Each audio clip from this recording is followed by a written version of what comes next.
विजयनगर। विजयनगर का पीडीएफ आज चला जाएगा। अब इसमें क्या होगा भाई, थोड़ा थोड़ा कि जब टॉपिक खत्म होगा तभी पीडीएफ मिलेगा। आज विजयनगर का पीडीएफ हो जाएगा। देखिए ये आपको आपके संतुष्टि के लिए यहाँ पीडीएफ बनवा के आपको दिखा देते हैं, ठीक है। विजयनगर का पीडीएफ इसमें दिख रहा है। विजयनगर बड़ा सा लिख दो विजयनगर, इसमें तो दिखेगा।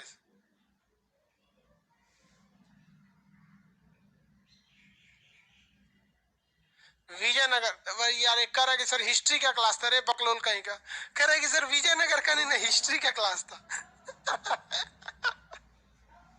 विजयनगर कौन सी बायोलॉजी में पढ़ोगे?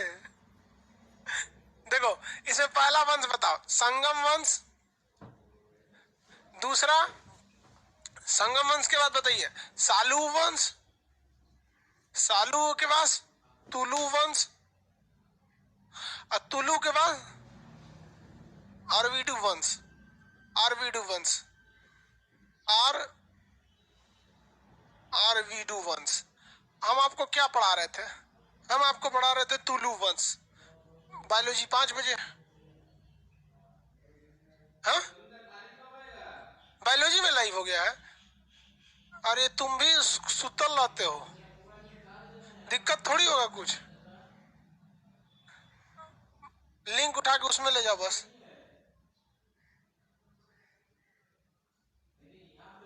हाँ भाई है, हिस्ट्री नीचे गया।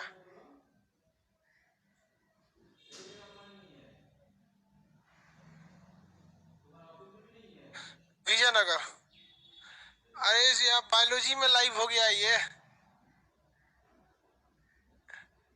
लड़का सब गलती नहीं करता है सब।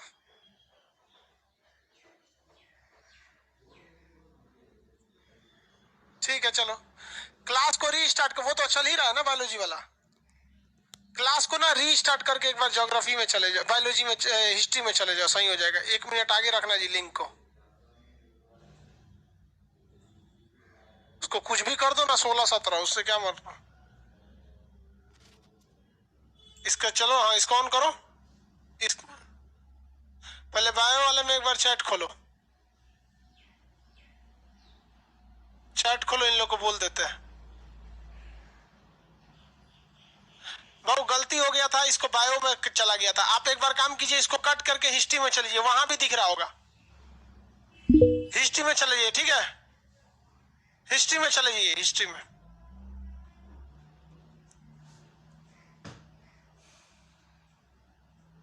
चलो हिस्ट्री का चैट खोलो।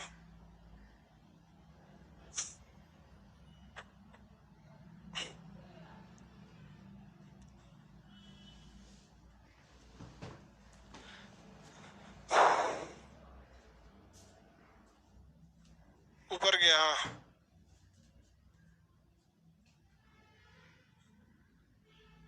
हो गया। हाँ ठीक है, वो गलती से उधर चला गया था वो बायोलॉजी में। पीडीएफ डाल देंगे अभी थोड़ा देर में पढ़ाने के बाद। देखिए बाबू संगम वंश के बारे में हम आपको बता दिए थे। संगम वंश की स्थापना हरिहर एवं बुक्का नामक 2 भाइयों ने अपने पिता संगम के नाम पर किया था। इनके गुरु का नाम विद्यारण्य था। इनके संगम वंश की राजधानी हम्पी हुआ करती थी, जो तुंगभद्रा नदी के तट पर थी। संगम वंश के पहले राजा का नाम हरिहर था, जिनके दरबार में सायन रहते थे, जिन्हें वेदों पर। दूसरे का नाम बुक्का था, जिसने वेद मार्ग प्रतिष्ठापक की उपाधि धारण किया, किंतु इसे मोहम्मद प्रथम जो बहमनी शासक था पराजित कर दिया। इसके अगला शासक देवराय प्रथम था। देवराय प्रथम को फिरोज शाह बहमन ने पराजित कर दिया। हालांकि इसने तुंगभद्रा नदी पर बांध बनवाया था। इसने अपनी सेना में मुसलमान तथा तुर्क धनुधरों को भी शामिल किया था। इस वंश का अगला शासक देवराय द्वितीय था, जो बहुत ही योग्य शासक था। इसने अपने सिंहासन के बगल में कुरान रखता था। इसे हाथी मारने का शौक था, गज बेट का कहा जाता था। इसने श्रीलंका पर अधिकार किया। इस प्रकार श्रीलंका पर आक्रमण करने वाला यह तीसरा राजा था। इसके दरबार में इराक का रहने वाला यात्री अब्दुल रज्जाक आया था, जिसने मतलाए साहिन नामक पुस्तक लिखा था, जिसमें यह बताया गया था कि विजयनगर साम्राज्य की नौसेना मजबूत थी। 300 छोटे बड़े बंदरगाह हुआ करते थे। इस वंश का अगला शासक कौन सा था भैया? मल्लिकार्जुन, जिसे प्रौढ़ देवराय कहते थे। इसके बाद से इस वंश का क्या होने लगा भाई? बिखराव चालू होने लगा। विरूपाक्ष की हत्या कर दी। इस वंश के अंतिम शासक की हत्या किसने कर दिया भैया? सालू नरसिंह ने। सालू नरसिंह को किसने मार दिया? सालू नरसिंह ने मार दिया। और सालू नरसिंह ने कौन से वंश की स्थापना कर लिया? सालू वंश की। सालू वंश कोई खास मजबूत नहीं था, इसके अंतिम शासक को मार दिया वीर नरसिंह, और वीर नरसिंह ने तुलु वंश की स्थापना कर दिया। बता दिए थे, रिवाइज के तौर पे बता दिए। अब देखिए तुलु वंश के संस्थापक कौन थे? वीर नरसिंह, जिसने अल्मोड़ा से क्या लिया था? वो लिया था घोड़ा वगैरह खरीदा था यहाँ पर। इस वंश का संस्थापक वीर नरसिंह। इस वंश का अगला शासक बताइए कृष्णदेवराय। कृष्णदेवराय जो था ये इसे 10 सालों के अंदर अंदर बहमनी साम्राज्य को हरा दिया। कृष्णदेवराय बहमनी साम्राज्य में 5 राज्य थे सब, अहमदनगर, बीजापुर, बरार, बीदर, गोलकुंडा, ये 5 राज्य थे। 10 साल के अंदर अंदर इन सबको हरा हरा के रायचूर दोआब पर इसने क्या कर लिया, अधिकार कर लिया। किस पर अधिकार किया, रायचूर दोआब पर। रायचूर दोआब को लेकर कितने सालों तक युद्ध चला था आप बताएंगे। रायचूर दोआब को जीत कर अपने बहमनी साम्राज्य के विरोधियों को हराकर इसने आंध्र भोज तथा अभिनव भोज की उपाधि धारण कर दिया। आंध्र भोज और अभिनव भोज, अभिनव भोज, अभिनव भोज की उपाधि धारण कर दिया। यह रायचूर दोआब के लिए युद्ध कितना लंबा चला था भैया, 200 सालों तक चला था रायचूर दोआब का। इस 200 साल से जो युद्ध चलते आ रहा था इसने अपने विरोधियों को कितना दिन में टपका दिया, इसने 10 साल में ही सिमटा के रख दिया, अपने विरोधियों को सिमटा दिया इसने। ये बहुत ही योग्य शासक था कृष्णदेवराय।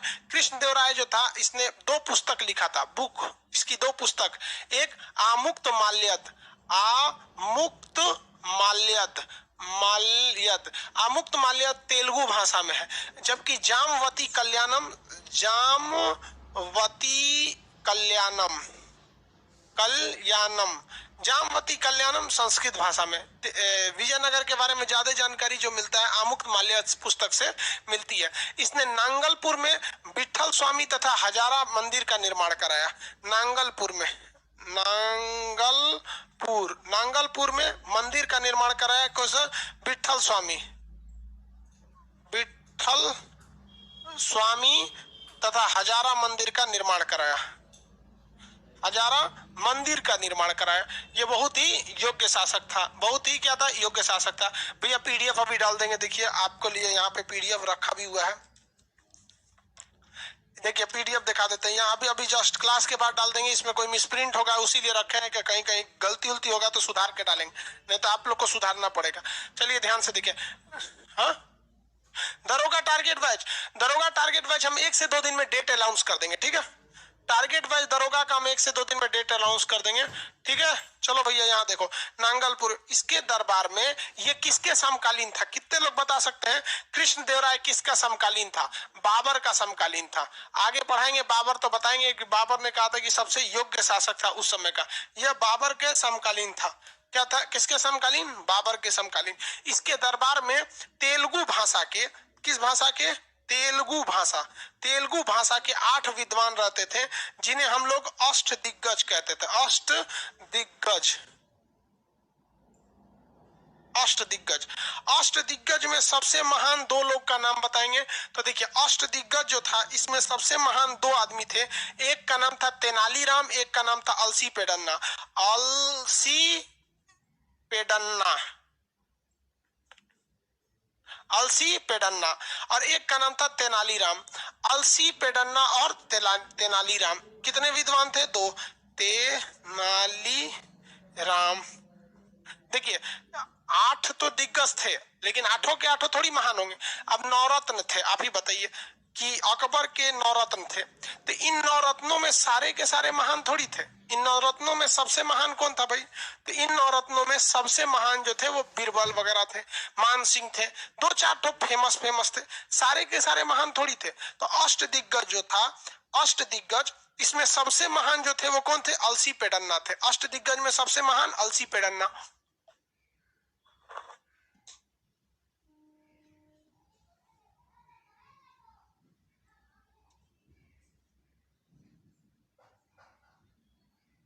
इन्होंने 2 पुस्तक लिखी, एक भगवान की कथा जिसे कहते हैं हरि कथा, हरि कथा, दूसरा मनु चरित्र, मनु चरित्र। 2 पुस्तक किसने लिखी, अलसी पेडन्ना ने।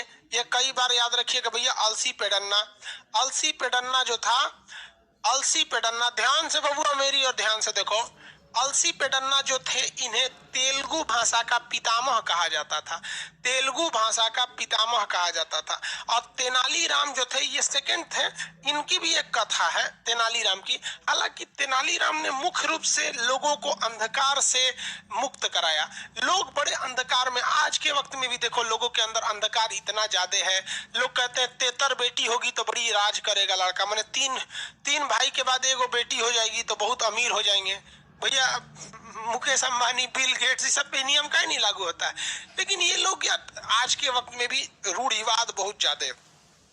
बिल्ली रास्ता काट दे तो मत जाओ, फलाना दिन हरी रंग का कपड़ा पहनो, उस दिन हरी रंग का, हमको देख रहे एक हफ्ता से यही पहने हैं इसे कुछ नहीं होता है, ठीक है। तो इन्होंने अंधविश्वास, लोगों के अंदर से अंधविश्वास को हटाने के लिए पांडुरंग महामात्र नामक रचना किया था।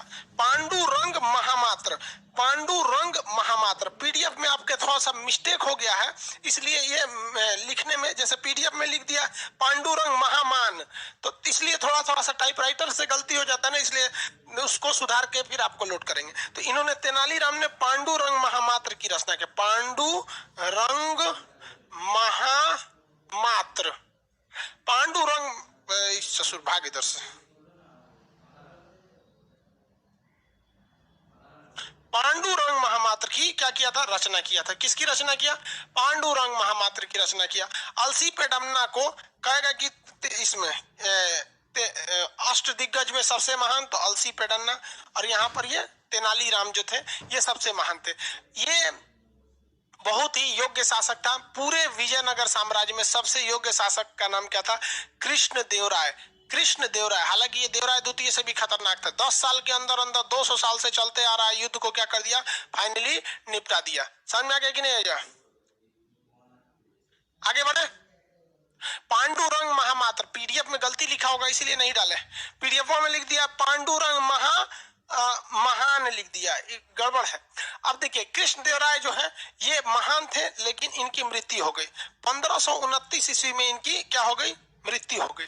इनके मृत्यु के बाद अगला शासक जो आया वो किस वंश में आएगा भाई? तुलु वंश में ही आएगा। अभी तो तुलु वंश ही चल रहा है, इसके बाद ना होगा कोई और वंश। तो इस वंश का अगला शासक जो आया वो अच्युत देवराय बना। अच्युत देवराय तेलुगु वंश, इसी वंश का था, लेकिन ये उतना योग्य नहीं था। अच्युत देवराय, अच्युत देवराय ये उतना योग्य शासक नहीं था जितना कि योग्य ये थे, क्या नाम है, कृष्णदेवराय थे। इन्होंने क्या किया था? अच्युत देवराय के समय में क्या हुआ कि इसके समय में जो राज्य होते थे, क्या होते थे? राज्य, यानी जो प्रांत होता था, प्रांत का जो प्रशासन होता था। अभी के वक्त में राज्यों का प्रशासन मुख्यमंत्री के अंडर में, सीएम के अंडर में। उस समय प्रांतों का प्रशासन प्रांतपति के पास था। प्रांतपति मतलब चीफ मिनिस्टर की तरह होता था। तो इसने वो पावर दे दिया महामंडलेश्वर को। महामंडलेश्वर किसे दे दिया? महामंडलेश्वर को दे दिया। महामंडलेश्वर को दे दिया। इसके समय विजयनगर का बिखराव तेजी से होने लगा। बिखराव क्या हो गया? तेजी से चालू हो गया। किसके समय से? अच्युत देवराय के समय। ये तुलु वंश का तीसरा शासक था। तुलु वंश में कौन कौन थे भैया? तो अगर आप ध्यान देखेंगे, तुलु वंश के संस्थापक वीर नरसिंह, सबसे खतरनाक शासक था जो इस वंश का, उसका नाम था आपका कृष्ण देवराय, जिसने अपने अगल बगल के बहमनी साम्राज्यों को 10 सालों में धूल चटा दिया वहां पर, और पूरी वहां पे विजय की स्थापना कर दिया। हालांकि इसने उड़ीसा के शासक को हरा के उनकी बेटी से क्या कर लिया था? विवाह कर लिया था। अभी समझ में नहीं आता है, ससुरा बेटिया के लिए युद्ध करता है कि युद्ध के बाद बेटी से विवाह करता है। अक्सर इस इतिहास में देखिएगा ये सब घटनाएं बहुत होती हैं। लेकिन हर वंश में क्या आता है? एक न एक लोल पैदा होता है। तो ये अच्युत देवराय जो था, इस वंश में क्या था? एक बकलोल था। हालांकि इससे भी बड़ा बकलोल आया सदाशिव राय। क्या आया? सदाशिव राव। इसके बाद अगला शासक आया सदाशिव राव। कौन आया भैया? 4 बार बोलो, याद हो जाएगा। सदाशिव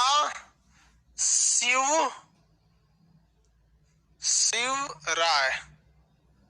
सदाशिव राय ये जो था ना, बिल्कुल अयोग्य था। ये था बिल्कुल अयोग्य था। इसने क्या किया? अपना सेनापति बनाया। सेनापति राम राय को बनाया। किसे बनाया? राम राय को बनाया। इसने अपना सेनापति किसे बना दिया भैया? राम राय को बना दिया। राम राय को बना दिया। राम राय जो था ना, ये एकदम समझ जाइए कि मोहम्मद बिन तुगलक की तरह था। मतलब इसको लगता था कि जो हम सोचेंगे वो 100% सही हो जाएगा। लेकिन जीवन में याद रखिएगा, अगर आप कहीं भी सफल होना चाहते हैं तो always ready for your worst condition. आप हमेशा अपने सबसे बुरे दिन के लिए तैयार रहिए।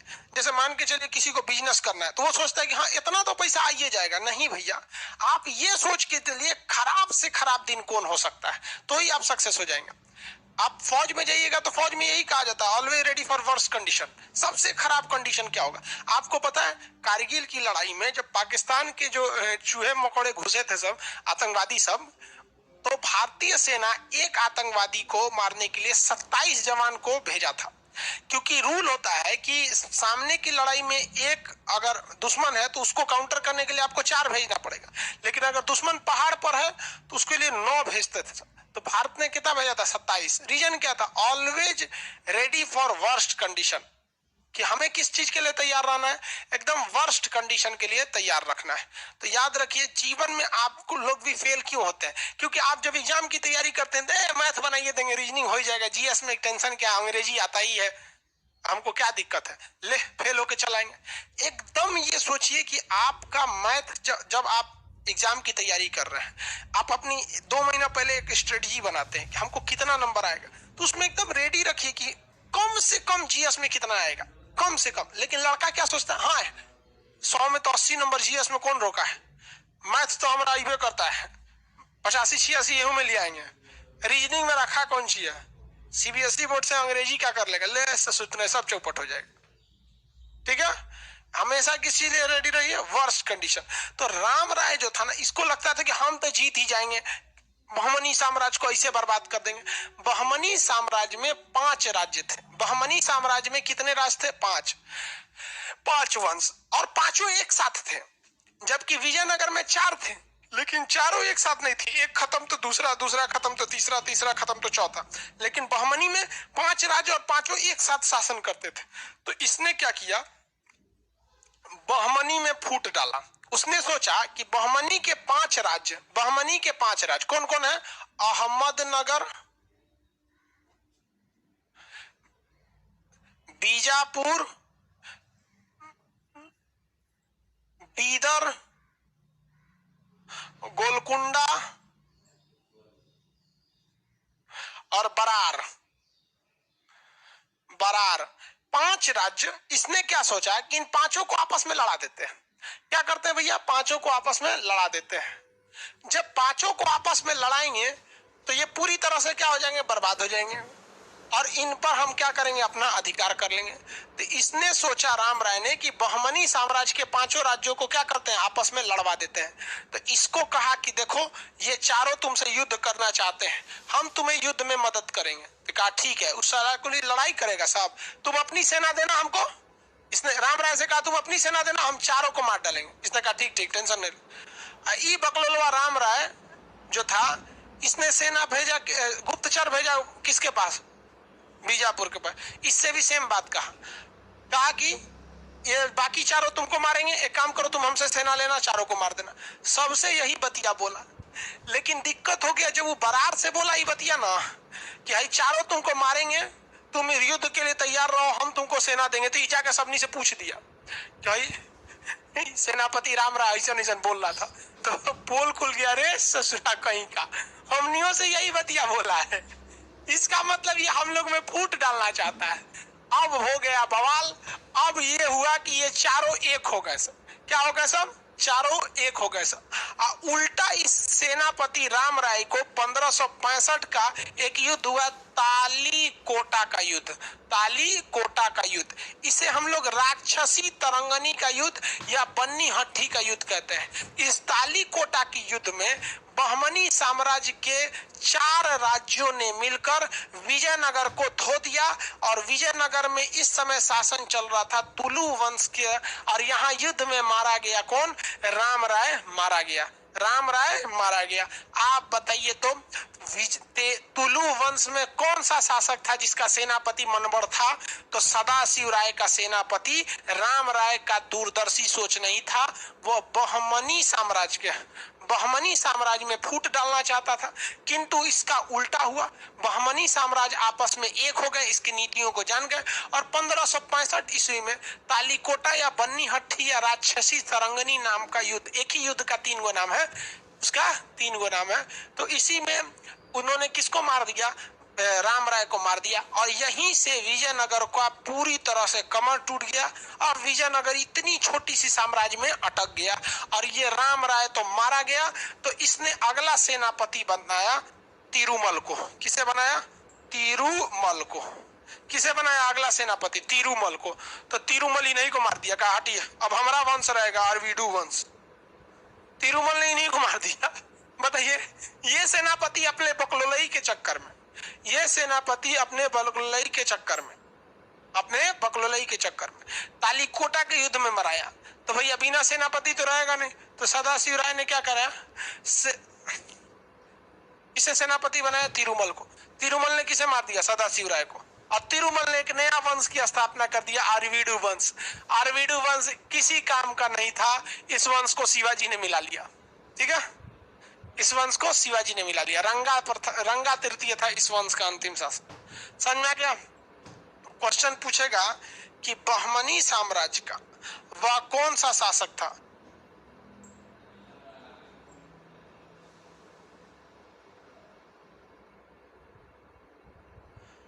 बहमनी साम्राज्य जो था, बहमनी साम्राज्य का वह कौन सा ऐसा राजा था, वह कौन सा ऐसा राज्य था जो बन्नी हट्टी यानी तालीकोटा के युद्ध में भाग नहीं लिया?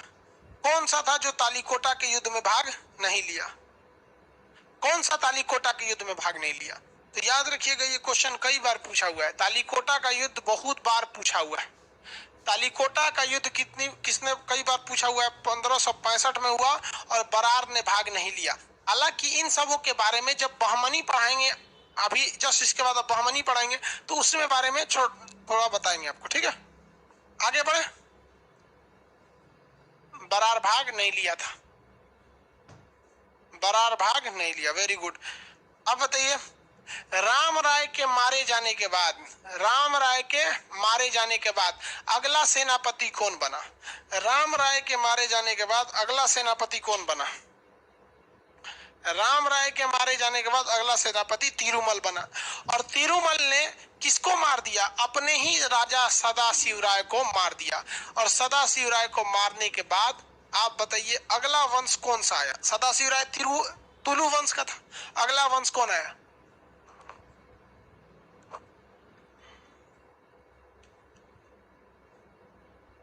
अरविडू वंश। कौन सा वंश? अरविडू वंश। अरविडू वंश। अगला वंश आया अरविडू वंश। वंश का नाम बताइए। अरविडू वंश। अरविडू वंश के संस्थापक थे तिरुमल। अरविडू वंश के संस्थापक बताइए तो तिरुमल। अरविडू वंश के संस्थापक, अरविडू वंश के संस्थापक थे तिरुमल। बैल था ससुरा मार के संस्थापक बन गया। लेकिन ससुरन का इतिहास में नाम तो आ गया, सेनापति रहता तो नामों नहीं रहता। तिरुमल पहला। और इस वंश का लास्ट शासक था रंगा तृतीय। रंगा तृतीय को मार दिया किसने? शिवाजी ने। और इसको मिला लिया था शिवाजी अपने शासनकाल में। ये लास्ट शासक था, इसको शिवाजी। मराठा साम्राज्य में इसे मिला लिया गया था। बाद में मराठाओं को अंग्रेजों ने मिला लिया और इसे चलते रहा था। ठीक है, अरविडू वंश खत्म हो गया। विजयनगर खत्म। विजयनगर क्या हो गया? खत्म हो गया। रंगा तृतीय। अरविडू। इस विजयनगर का आखिरी वंश कौन था? विजयनगर साम्राज्य का आखिरी वंश का नाम था अरविडू वंश। और अरविडू वंश में किसमें? अरविडू वंश में बताइए भैया, अरविडू वंश का अंतिम शासक कौन था? रंगा। रंगा थर्ड। क्या नाम था? रंगा थर्ड। ससुरन को कहेंगे पीडीएफ लास्ट में डाल देंगे ना तो चिल्लाते रह जाएगा। हो गया, अरविडू वंश खत्म। अब हमको विजयनगर काल में सामाजिक जीवन देखना है, सैनिक जीवन देखना है, प्रशासनिक व्यवस्था कैसी थी, इस सब के बारे में देख लेना है। ठीक है, चलिए विजयनगर साम्राज्य में एक बार नजर डालते हैं। विजयनगर विजयनगर। बताओ बबुआ, विजयनगर में पहला हो गया संगम, संगम वंश। दूसरा हो गया सालू वंश। तीसरा वंश हो गया तुलु वंश, तुलु वंश। तुलु वंश के बाद हो गया आपका आरवीडू वंश, आरवीडू वंश। आप बताओ भाई, ये चारों वंश में कोई प्रॉब्लम है किसी को? हम क्वेश्चन पूछते हैं, आप बताइए तो। देवराय द्वितीय किस वंश का शासक था? देवराय द्वितीय किस वंश का शासक था?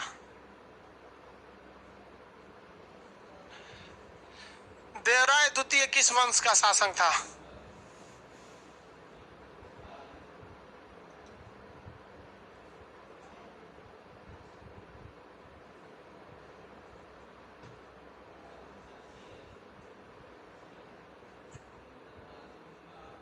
देवराय द्वितीय तुलु वंश का बोलता है। पूछ देंगे, सही हो जाएगा। कृष्ण देवराय था तुलु वंश का। देवराय प्रथम, देवराय द्वितीय, बुक्का प्रथम, बुक्का द्वितीय, सब संगम वंश का था। बकलोल कहीं का। चलो भाई, ये रहा विजयनगर साम्राज्य। अब विजयनगर साम्राज्य के बारे में हम समझते हैं। विजयनगर साम्राज्य के बारे में ज्यादा जानकारी किससे मिलती है? विजयनगर साम्राज्य में इतना राजा रहा, सब कोनो खास किताबें नहीं लिखा सब। इसके बारे में ज्यादा जानकारी कृष्ण देवराय की पुस्तक आमुक्त माल्यद से मिलती है। आमुक्त माल्यद। और कौन सी किताब से मिलती है? अब्दुल रज्जाक की पुस्तक सुने हैं? अब्दुल रज्जाक की पुस्तक मतलाए साहेन, मतला ए साहेन, मतलाए साहेन। क्वेश्चन पूछेगा कि विजयनगर साम्राज्य की ज्यादा जानकारी किन दो पुस्तकों से मिलती है? तो अब्दुल रज्जाक की पुस्तक मतलाए साहेन और दूसरी पुस्तक कौन सा है? आमुक्त माल्यद। इन दो पुस्तकों से विजयनगर साम्राज्य की जानकारी मिलती है। आमुक्त माल्यद में लिखा है कि राजा जब अपने सिंहासन पर पहली बार बैठने जाता था तो उसे एक पूजा करनी होती थी जिसे राज्याभिषेक कहते थे। राज्याभिषेक, राज्याभिषेक क्या कहते थे? राज्याभिषेक कहते थे।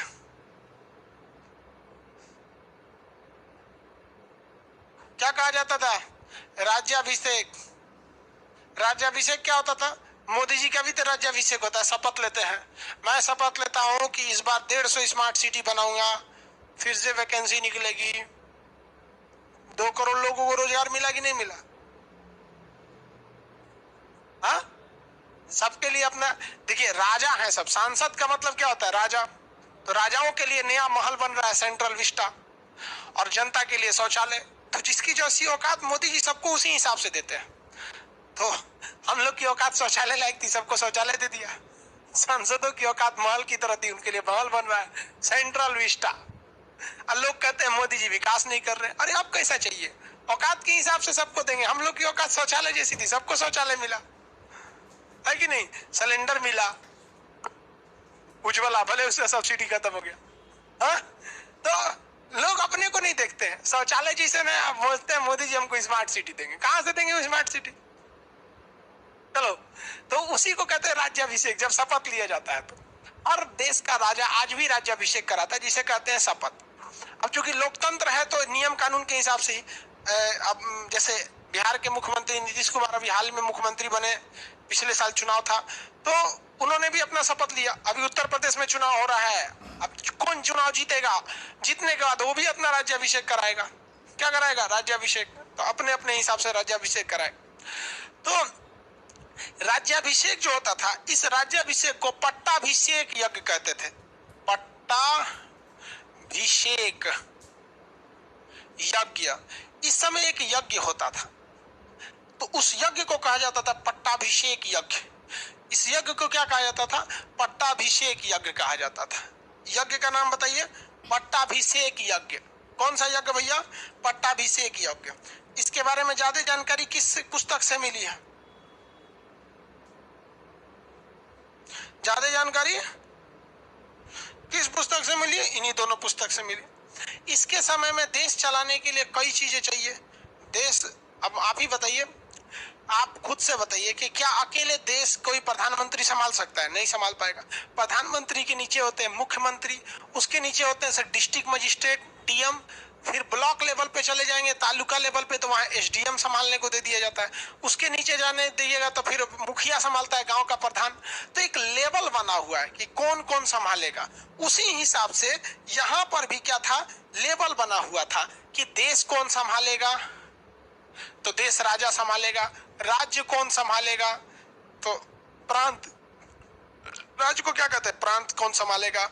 जिला कौन संभालेगा, ब्लॉक, यानी ब्लॉक को क्या कहते हैं जी, तालुका, प्रखंड, अलग अलग राज्य में अलग अलग कहते हैं। जिला कौन संभालेगा, गांव कौन संभालेगा, तो ये अलग अलग था। गांव को उस समय क्या कहा जाता था, उर कहा जाता था। देश को क्या कहा जाता था, राज्य कहा जाता था। राज्य नहीं, राजा राज्य का होता था। राज्य को कहते थे प्रांत कहते थे। राज्य को क्या कहते थे, प्रांत कहते थे।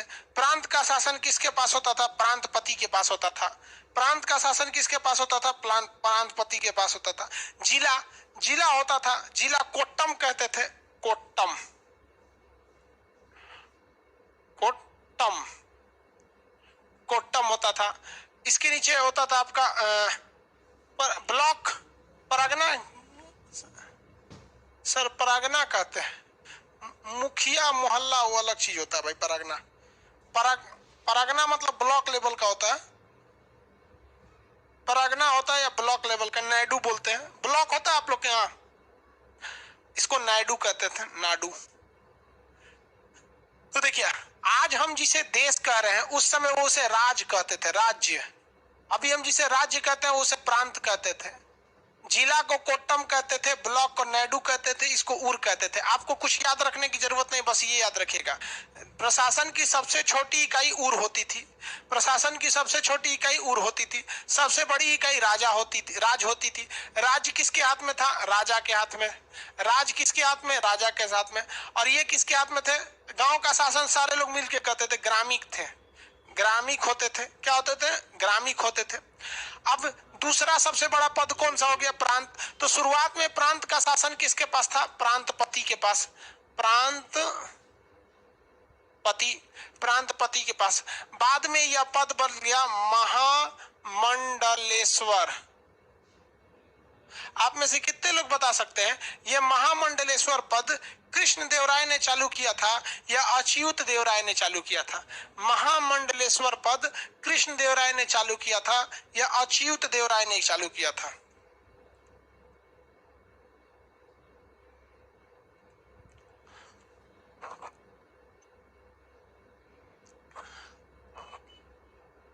बताइए, महामंडलेश्वर पद कृष्णदेवराय ने चालू किया था या अच्युत देवराय ने चालू किया था? तो महामंडलेश्वर पद जो था वो अच्युत देवराय ने चालू किया था। प्रांत का शासन प्रांतपति के हाथ में पहले होता था, प्रांत का शासन प्रांतपति के हाथ में होता था। किसके हाथ में होता था, प्रांतपति के हाथ में। लेकिन उसके चेंज कर दिया, नाम चेंज कर दिया। जैसे देखते हैं उत्तर प्रदेश में नाम चेंज होता है। एक चीज ध्यान से देखिएगा, नाम जब भी चेंज होगा किसी राज्य का तो दो तीन शहर का नाम चेंज होगा। यदि हमारा उद्देश्य है कि नहीं नाम ही चेंज करना है, एक के बार में कमीशन बना दीजिए, जिस जिस शहर का नाम चेंज करना है चेंज कर दीजिए। इंडिया का नाम भारत, सोने की चिड़िया, ये सब। बट उसको धीरे धीरे, रीजन क्या है कि मीडिया को एक ना एक चीज चाहिए दिखाने के लिए। मीडिया एक हफ्ता दिखाया खान सर का असली नाम क्या है इस देश की मीडिया को इतना फुर्सत है कि दिखा रहा है कि खान सर का पता नहीं कोना को पकड़ लिया था, जो करा था हम उसके मित्र है, हम अगर जानते भी नहीं है, वो करा हम उनका परम मित्र है, हम करे सबसे भाई कौन है रे, अजय वाला बैल को पकड़ लिया था सब। तो मीडिया के लिए भी कुछ ना कुछ चाहिए, तो सरकार मीडिया का बहुत ख्याल रखती है, इसलिए मीडिया भी सरकार का ख्याल रखती है। समझ में आए कि नहीं आगे?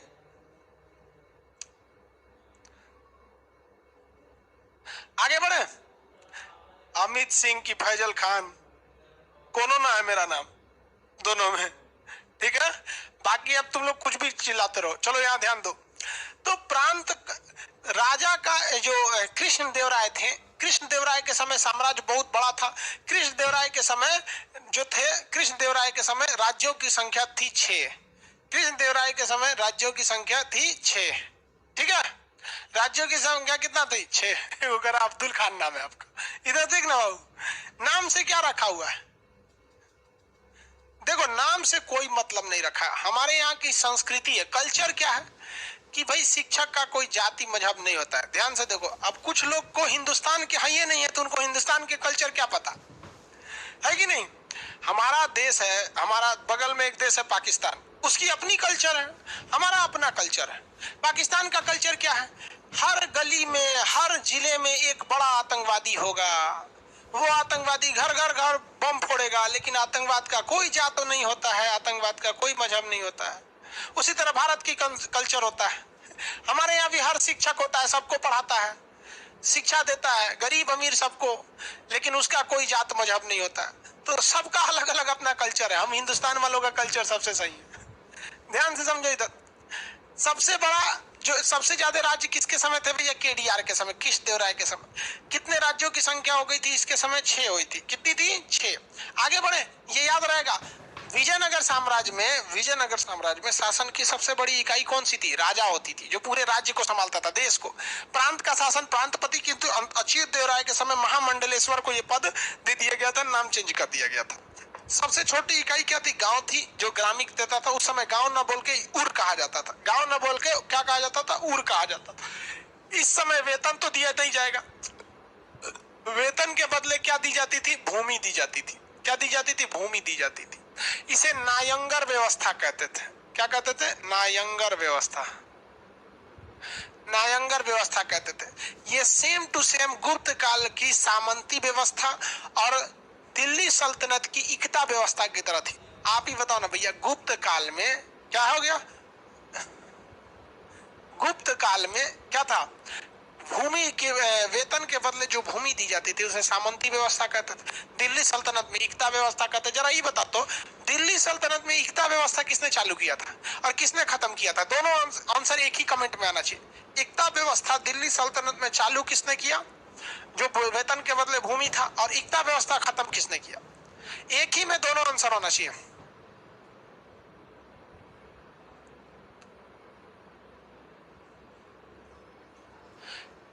इल्तुतमिश और बलबन ने खत्म किया? नहीं भैया, बलबन ने केवल चालीसा दल खत्म किया था, इल्तुतमिश ने चालू किया, बलबन ने नहीं खत्म किया। बलबन ने तो देखिए, इल्तुतमिश ने 2 चीज चालू किया था। एक चालीसा दल चालू किया जिसे बलबन ने समाप्त कर दिया, एक इक्ता व्यवस्था चालू किया जिसे अलाउद्दीन खिलजी ने समाप्त किया। किसने किया? अलाउद्दीन खिलजी। कंफ्यूजन में मत रहिए आप लोग। तो वेतन को क्या दिया था? अब इसके बाद देखिए, सैनिक जो क्या हो गया जी, सैनिक जो होते थे, सैनिक जो होते थे, उन्हें जो भूमि दी जाती थी उन्हें कहते थे अमर भूमि। अमर भूमि, अमर भूमि। असैनिक को, जो इस भूमि को लेता था, उसे कहते थे अमर नायक। अमर नायक। अभी देखिए, जो सैनिक युद्ध करके आता था, हम लोग के यहाँ पुरस्कार दिया जाता। अभी हम लोग के जेवलिन थ्रो, भाला थ्रो में नीरज चोपड़ा गोल्ड मेडल लेके आए, बहुत ही सराहनीय है देश के लिए। वरना देश के तो बहुत मतलब दिक्कत, हम लोग ओलंपिक में अच्छा नहीं कर पाते, जिसके कुछ रीजन है। एक बात बताइए, अगर हम अपने यहाँ सारे कॉलेज को बंद कर दे, सारे यूनिवर्सिटी को बंद कर दे, और ये कहें कि देखो भैया, जो फर्स्ट डिवीजन आएगा हम उसको 10 करोड़ देंगे, 20 करोड़ देंगे, ये ससुर तो नहीं। तू कॉलेज बंद कैले है, स्कूल बंद कैले है, यूनिवर्सिटी बंद किया है, कहां से कोनो फर्स्ट डिवीजन आएगा? और तू कहेगा कि हम मतलब तुमको 10 करोड़ देंगे। तो वही पे अब क्या होगा? इक्का दुक्का लड़के अपने से मेहनत करके आगे बढ़ेंगे। वही भारत में होता है। बेचारे नीरज चोपड़ा जी को इतना सम्मान मिला, उसे ज्यादा मिलना चाहिए। 6 करोड़ रुपए दिए हरियाणा सरकार ने, करोड़ों पैसे दिए। ये पैसे अगर पहले खर्च किए गए रहते ना, तो आज हमारे देश में कम से कम 5-6 गोल्ड मेडल होता। लेकिन ना, आप जीत के लाओ तो हम पैसा देंगे। अरे यार, यहाँ अच्छा स्टेडियम नहीं है। हमको खुद तैरने का शौक है, हम खोजते हैं कहाँ कोनो तैराने वाला है, कोनो सिखाएगा इधर। भाई मिलवे नहीं करते हैं सब। अब का गढ़ा में कूदे हम? मतलब सबसे ज्यादा अगर मेडल जीतने की संभावना कहीं होती है तो तैराकी में होती है। बहुत ज्यादा तैराकी में, एक सीधा तैरिए, एक उल्टा तैरिए, इतना दूर तैरिए। तैराकी और जिम्नास्टिक इसमें सबसे ज्यादा आता है, और इजीली इसमें आते जाते हैं। हमने यहाँ कौन चीज है? नहीं तो गंगा में तैरिए, सोचा दह जाएंगे तो बंगाल के खाड़ी में मिलेंगे। अरे यार, आता तो हम क्या लिए सीखने जाते हैं। अब हम खोज रहे हैं, मिल ही नहीं रहा है। अब 2-4 को गड्ढा मिल रहे हैं, सब बहुत खतरनाक है, सब देख के डर लग रहा है, क्या करेंगे हम बताओ। तो ये देश में होना चाहिए। चाइना क्या कर रहा है पता है, वो बैलिस्टिक टेक्नोलॉजी से अपने तैराकों को सिखा रहा है कैसे तैरना है। जैसे मिसाइल छोड़ने से पहले उसको एक ट्यूब में हवा छोड़ा जाता है उसके पास, अब देखा जाता है कि मिसाइल में किस साइड में ज्यादा हवा लग रहा है, कहां से रुकावट आ रही है, मिसाइल का डिजाइन कैसा होना चाहिए। उसी तरह उस मिसाइल के आगे आदमी को रख के वो ट्रेनिंग देता है, कहता है देखो कंधा को ये ना ऐसे चौड़ा मत करो, ऐसे करो ताकि तैरने में आसानी होगा, ऐसे करो ऐसे। अब यहाँ हमारे यहाँ तैराक बेचारा अपने मेहनत करता है, बहुत दिक्कत हो जाता है हमारे। तो भारत को भी सोचना चाहिए। अब खुद ही सोचो ना, पूरे यूपी बिहार में कहीं कहीं उस लेवल का स्टेडियम ही नहीं है, प्लेग्राउंड ही नहीं है जो ओलंपिक में क्वालिफाई कर सके। यार मेडल तो छोड़ो, ओलंपिक में रजिस्ट्रेशन कराने लायक भी नहीं है। अब हरियाणा इस मैटर में अच्छा है और नॉर्थ ईस्ट इस मैटर में ठीक है। अब महिलाएं तो भैया वो बहुत लाज बचा के रखी हैं। हालांकि हॉकी टीम ने भी हमारे इस बार बहुत अच्छा प्रदर्शन किया और मतलब बहुत अच्छा लिया। बट आप खुद सोचो, हमारे यहाँ जितने गोल्ड मेडल आते हैं, ये गोल्ड मेडल उस व्यक्ति की मेहनत होती है, न कि उसके पीछे हमारा कोई सिस्टम या देश कोई ज्यादा मेहनत कर रहा है। लेकिन चाइना और अमेरिका टॉप क्यों करते हैं, उसमें 40% ही मेहनत रहता है किसका, जो प्लेयर है। बाकी 60% मेहनत जो रहता है वो देश का रहता है। उसको एक से एक खाना पीना, हम लोग क्या बेचारा जो घरे से खाना जाएगा वही।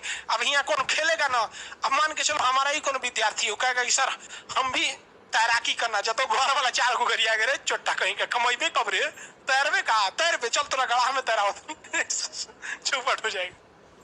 चलो ध्यान दीजिए। तो जिस तरह से पुरस्कार दिया जाता है, उस समय अमर भूमि दी जाती थी, मंदिरों में भी भूमि दान में दी जाती थी। अभी देखिए मंदिर में भी भूमि दान में दी जाती है मंदिर में। तो उस भूमि को क्या कहा जाता है, देवभूमि। क्या कहते थे, देवभूमि। जो मंदिर को दान दी जाने वाली भूमि थी उस पर क्या होती थी, देवभूमि का कहा जाता था, उस भूमि को देवभूमि। इस समय जो टैक्स जो था, टैक्स जो था वो मेनली कृषि पर लगता था, कृषि कर लगता था। कौन सा कर लगता था, कृषि कर लगता था। कौन सा टैक्स लगता था भैया, कृषि कर लगा करता था इस समय कर। और जो टैक्स वसूलता था, वसूलने वाला अधिकारी आथवन कहलाता था। क्या कहलाता था, आथवन कहलाता था। इस समय मतलब बहुत बड़ा व्यवस्था तो नहीं था, जैसे महाजनपद के काल में औद्योगिक कारखाने थे। इस समय मेन क्या था, कृषि कर लगता था। आथवन अधिकारी होते थे, लोग टैक्स वसूलते थे। लेकिन इस टैक्स को भी ना भूमि के अलग अलग डिजाइन पर लिया जाता था। जैसे हम आपको बताते हैं कई भूमि, एक होती थी सिंचित भूमि। सिंचित भूमि, ये भूमि जो थी यहाँ हर साल बरसात होता था, हर साल वर्षा होता है। इस पर जो टैक्स का था वो सबसे ज्यादा टैक्स था। इस पे टैक्स क्या था, सबसे ज्यादा था। यूपी बिहार की जो भूमि होती है वो सिंचित भूमि होती है। उसमें खेती में पानी डालने के लिए बहुत ज्यादा झमेला नहीं करना होता है। दूसरी भूमि थी बागानी भूमि, बागाती या बागानी, जो भी बोलिए, बागानी या बागाती, बागानी कहिए या बागाती कहिए। ये जो भूमि थी इसमें पानी का लेवल थोड़ा नीचे था, इसलिए यहाँ बागानी खेती होती थी। बागानी समझते हैं, खूब 2 किलोमीटर ले आमे का पेड़ बो दिए, मसाला बो दिए, चाय बो दिए, तो बागानी खेती होती थी। क्या होती थी, बागानी खेती। इसमें टैक्स थोड़ा सा इससे कम था, इसमें बहुत ज्यादा टैक्स था, इसमें इसकी तुलना में टैक्स क्या था, कम था। इसमें इसकी तुलना में टैक्स कम था। तो क्वेश्चन आएगा, किस साम्राज्य में टैक्स को जमीन के हिसाब से लिया जाता था, किस साम्राज्य में टैक्स को जमीन के हिसाब से लिया जाता था। टैक्स को जमीन के हिसाब से विजयनगर साम्राज्य में लिया जाता था। अब इसके बाद ऊसर भूमि और एक बंजर भूमि आएगी। ऊसर भूमि और वन भूमि, बंजर भूमि या ऊसर भूमि। ऊसर भूमि आपके गांव में भी होती होगी, बागानी या बागाती में बागवानी होती थी। अब आता ऊसर भूमि। ऊसर भूमि, इसमें हर साल खेती नहीं होती थी, तो इसमें जब भी खेती होती थी ना, अल्टरनेट होती थी। इस साल खेती होगा तो अगले साल नहीं हो पाएगा। इस पे जो टैक्स था ना बहुत ही कम था, इस पे टैक्स बहुत कम था। जैसे आपके यहाँ भी बहुत मुश्किल से खेती होगी, राजस्थान की खेती देखिएगा बड़ा मुश्किल से होता है। उसका जमीन कैसा, ऊसर जमीन है, जमीन कैसा है, ऊसर जमीन है। अब उसके बाद आएगा जंगली भूमि। जंगली भूमि, इस ससुराल में खाली जंगल होता था, इस पे कोई टैक्स नहीं होता था। अब आप बताइए जंगलवा में कौन सी की खेती करिएगा? जंगली भूमि। तो इस समय भूमि कितने प्रकार की थी आप बताइए? इस समय भूमि कितने प्रकार की थी? 4 प्रकार की। सबसे ज्यादा उपजाऊ भूमि सिंचित भूमि, सबसे ज्यादा उपजाऊ भूमि सिंचित भूमि, बगानी भूमि, ऊसर भूमि, जंगली भूमि। सिंचित बगानी जंगली, सिंचित बगानी ऊसर जंगली, सिंचित बगानी ऊसर जंगली। आप बताएंगे कौन सी भूमि पर टैक्स नहीं था? विजयनगर साम्राज्य में 4 प्रकार की भूमियां होती थी। इन 4 प्रकार की भूमि में किस भूमि पर टैक्स नहीं लिया जाता था? किस भूमि पर टैक्स नहीं लिया जाता था? ऊसर टैक्स, ऊसर भूमि पे कम टैक्स था। जिस साल खेती होती थी उस साल टैक्स था, जिस साल नहीं होती थी नहीं होता था। जंगली भूमि पर सबसे ज्यादा टैक्स किस पर था? तो सिंचित भूमि पर। सबसे ज्यादा टैक्स किस पर था? सिंचित भूमि पर सबसे ज्यादा टैक्स हुआ करता था। सबसे ज्यादा टैक्स हुआ करता था। किसी को कोई दिक्कत? सबसे ज्यादा टैक्स हुआ करता था। किस भूमि में अल्टरनेट खेती होती थी? किस भूमि में अल्टरनेट खेती होती थी?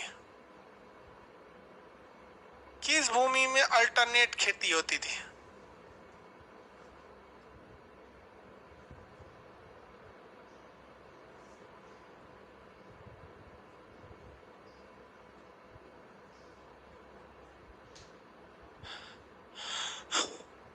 ऊसर भूमि पर। इसकी भाषा क्या थी? तेलुगु। तेलुगु भाषा थी। इस समय मुद्रा पेगोड़ा होती थी। पेगोड़ा सोने की होती थी। पेगोड़ा, पेगोड़ा किस चीज का होता था? गोल्ड का होता था। इस समय सबसे प्रमुख नदी यहाँ की तुंगभद्रा, तुंगभद्रा तथा कृष्णा। कृष्णा, यही 2 सबसे प्रमुख नदी थी। सबसे प्रमुख थी इस समय की तुंगभद्रा नदी। किस समय? तुंगभद्रा नदी। इस समय जो थी महिलाओं की स्थिति अच्छी थी। महिलाओं की स्थिति क्या थी? एकदम सही थी। अभी के समय महिलाओं की स्थिति कुछ ज्यादा ही सही हो गई है।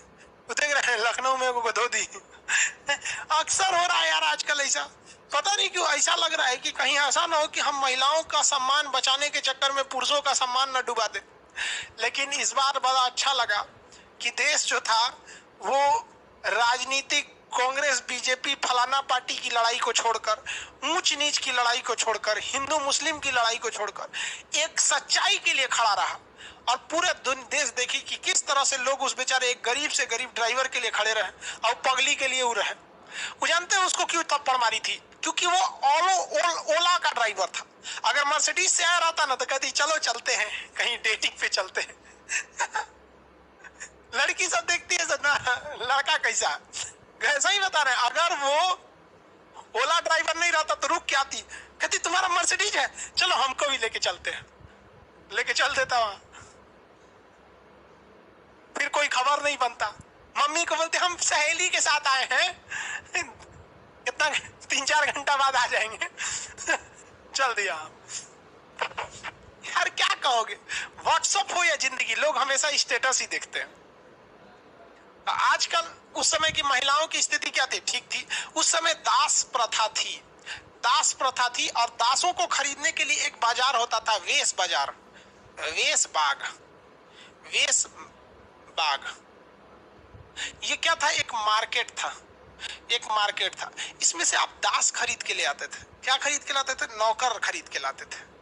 नौकर, जैसे अभी के वक्त में हम लोग एक गाड़ी खरीद लाते हैं, मोटरसाइकिल, जितना ऐठिए चलाइए कोई मतलब नहीं है। कार खरीद लीजिए, वॉशिंग मशीन खरीद लीजिए, आप कूलर खरीद लीजिए। वैसे ही उस समय आदमी खरीद लिया जाता था।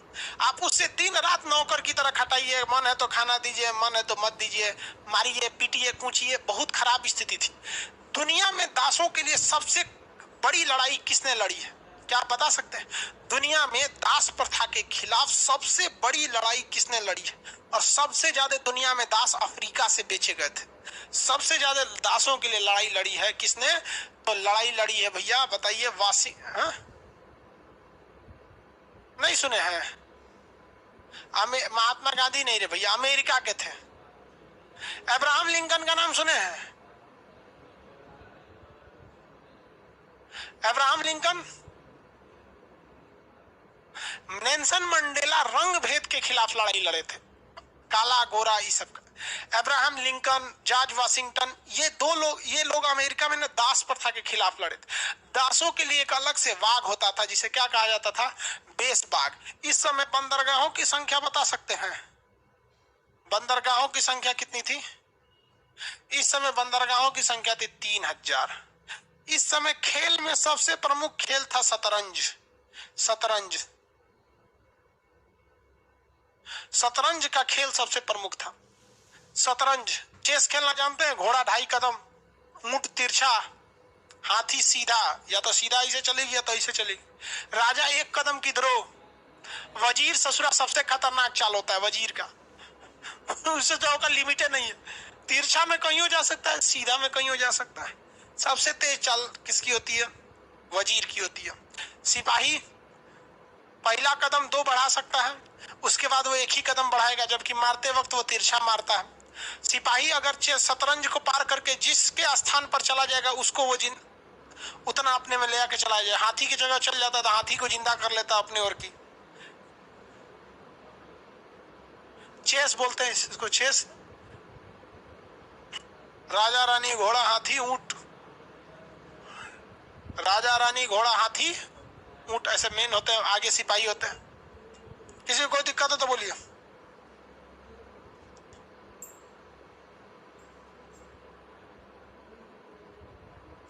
किसी को कोई दिक्कत है?